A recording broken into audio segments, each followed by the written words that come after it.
আসসালামু আলাইকুম ওয়া রাহমাতুল্লাহ। দেশের প্রধান প্রধান দৈনিক পত্রিকার শিরোনামে স্থান করে নেওয়া আন্তর্জাতিক খবরগুলোর মধ্যে যা যা থাকছে। ডোনাল্ড ট্রাম্প পুতিন বৈঠক, অনর পুতিনে দূরেই থাকলেও যুদ্ধবিরতি। খুব ভালো বৈঠক হয়েছে বলে জানান মার্কিন প্রেসিডেন্ট ডোনাল্ড ট্রাম্প। আলোচনা এগিয়ে নিলে শান্তি চুক্তি সম্ভব বলে মন্তব্য করেছেন ভ্লাদিমির পুতিন। ইউক্রেনের প্রতি অটল সমর্থন অব্যাহত থাকবে বলে জানান স্টারমার। পুতিনের রাজস্বিক প্রত্যাবর্তন, ট্রাম্পের মুখ ছোট হয়ে গেল।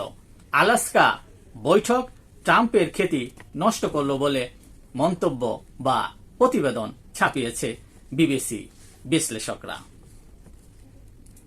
কাল ওয়াশিংটন যাচ্ছেন জেলেনস্কি।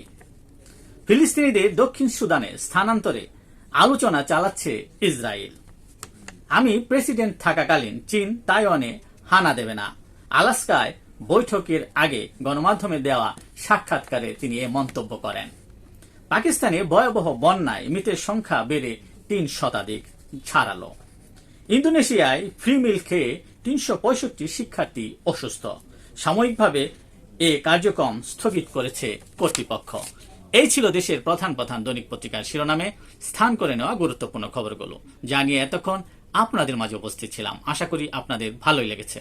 আজকের মতো এখানেই, আবারও দেখা হবে আগামীকাল ঠিক একইভাবে। সে পর্যন্ত অবশ্যই ভালো থাকবেন, সুস্থ থাকবেন। আসসালামু আলাইকুম ওয়া রাহমাতুল্লাহ।